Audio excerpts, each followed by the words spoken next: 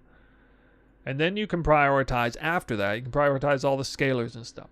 You can probably swap to this build no earlier than around level 85. Okay, this is like you already started farming tier 16s. Maybe you can swap to it. I guess you could technically swap before getting a Shaper Bow. For any Chads out there, they probably could get away with going 6 link instead of 7 link. And then run like Assassin's Mark instead of Warlord's Mark or something. You could do that. I thought about doing that, but it's just so much weaker and just defensively and offensively. I just decided to go ahead and set it up with this bow in mind. But yeah, if you're brave enough, you could try to go with like some uninfluenced bow with, I guess, nothing modifiers or something. You just plug it in. I don't think it would necessarily be a whole lot stronger than Toxic Rain, though, with that being that scuffed. If I knew it's going to resub, but can't stand this spooky hater here in PoE 2 people. What? I don't know what you're talking about. Hating PoE 2 people. I don't see any hate going on in this chat.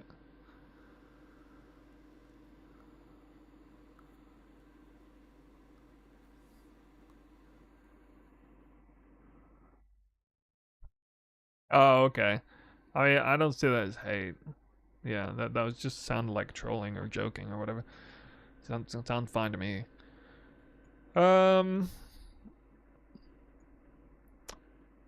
Yeah.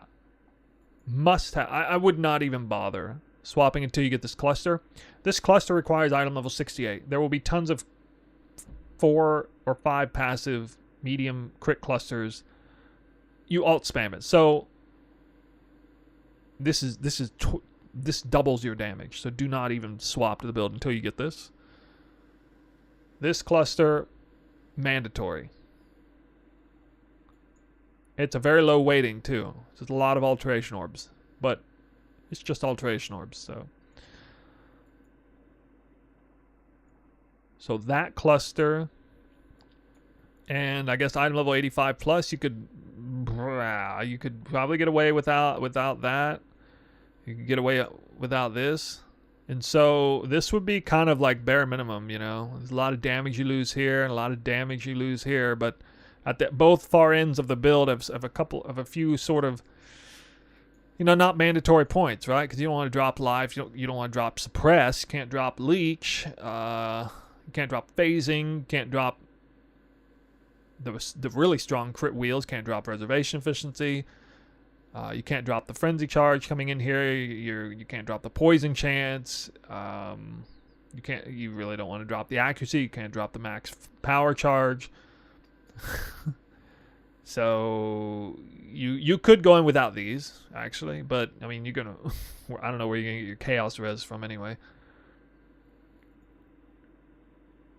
Yeah, I guess you could go in without these. Like if you had like a corrupted blood immunity jewel or something. I don't have any life flask on here though.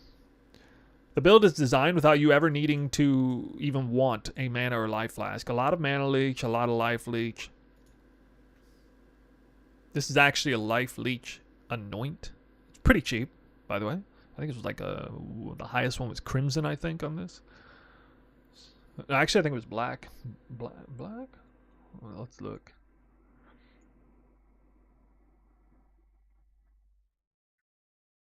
Oh, I'm wrong. Silver. Okay. Violet, black, silver. Silver's a little expensive.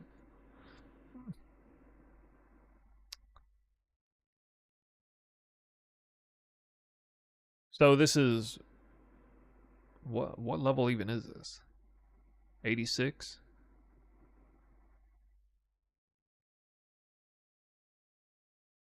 Yeah. Looks like 85 would be like bare minimum level. At least as a league start. I mean, you're not going to be above level, you're not going to be below level 85 with all the things unless you drop like an item worth 5 div in the campaign or something.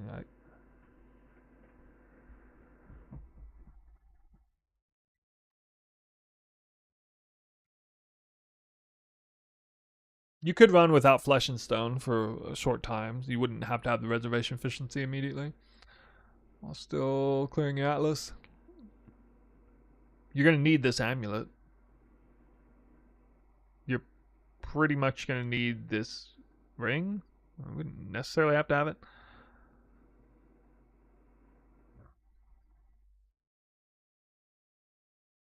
I'm expecting this this belt to be dirt cheap. Like giga dirt cheap. You can probably get, I would say you can get a corruption, but I think you actually need the strength. Yeah. Yeah, that about wraps it up. I think the most important thing, like, if you wanted to deviate from the guide, do not do it without getting this cluster.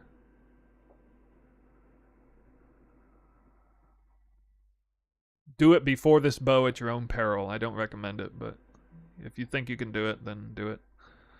As for me, I will be playing Toxic Rain probably into tier 16s, and I will likely not swap until I have this bow made and the cluster, and I'll probably be at least level 90 minimum. I'll probably be like 91 or 92 when I swap, I would guess. The truth is, I actually like Toxic Rain. I'm genuinely looking forward to leveling as Toxic Rain. It's been a very long time. It used to be my favorite build. The third and fourth league I ever played was my favorite build.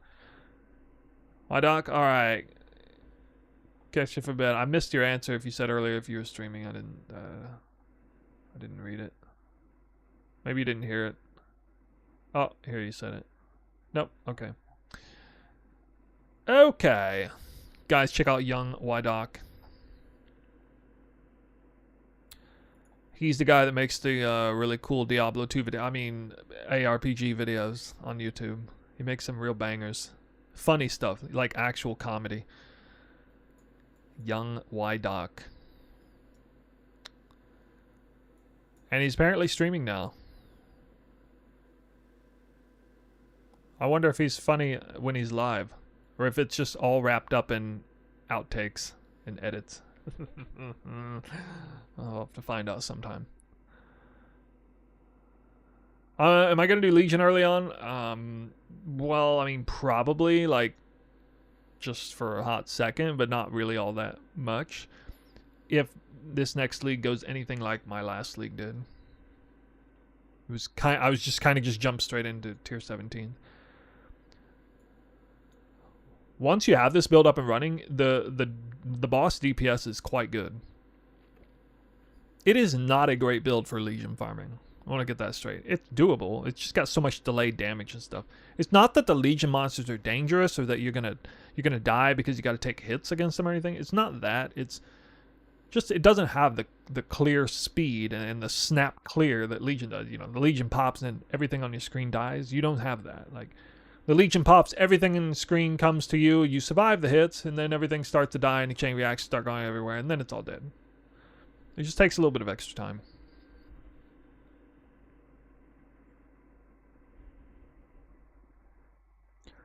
Want to follow a build I can make all content without that much currency?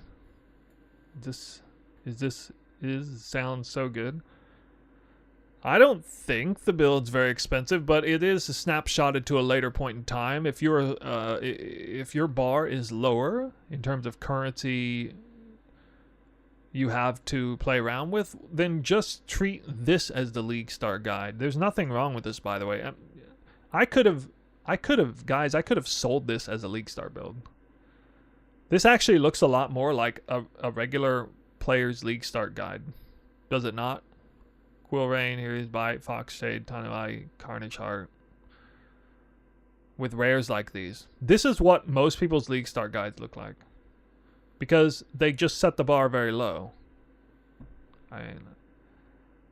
I set the bar high. I want to shoot for something when I make a League Starter. I want to actually plot out the progress beyond like white maps or something. So I'm not knocking League Starts like this, but all I am saying here is that you have 2 League Start guides in one with this.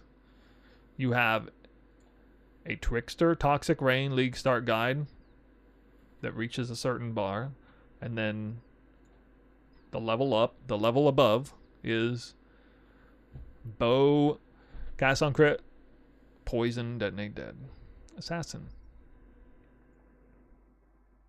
So I'll enjoy playing Trickster tomorrow all day, and then I'll switch over whenever, maybe before the end of the day. What do you think your act clear times will be? It's always like 7 hours. I'm not a racer. I'm not fast at it. I think, you know what I think it is? I think I actually enjoy the campaign more than I'm supposed to. Something I don't feel like just like driving through it super fast. I don't know. I just relish the time. I try to go fairly fast, but always just that. Like, I usually start to over level the zones and stuff, and that's not, you're not supposed to do that stuff. I just play it how I want.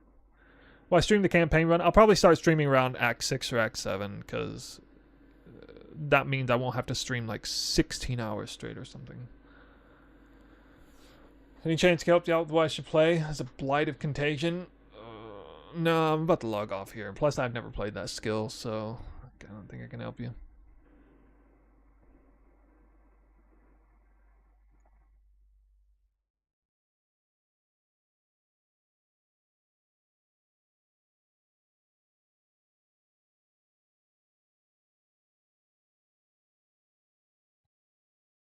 What the hell? Only King Conger on. Oh.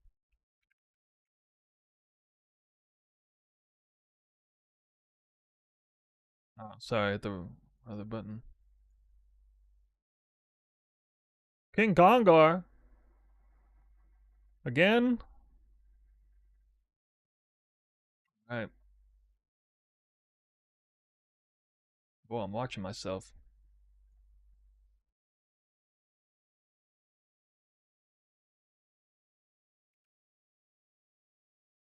Alright, any last words?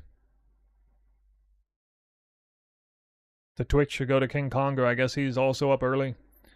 And to YouTube, we say goodbye for like, I don't know, 14 hours or something. I'll be back. I'm gonna try to relax. Maybe do like an Act 1 run through or something. Refresh my brain. I did it like Act 2.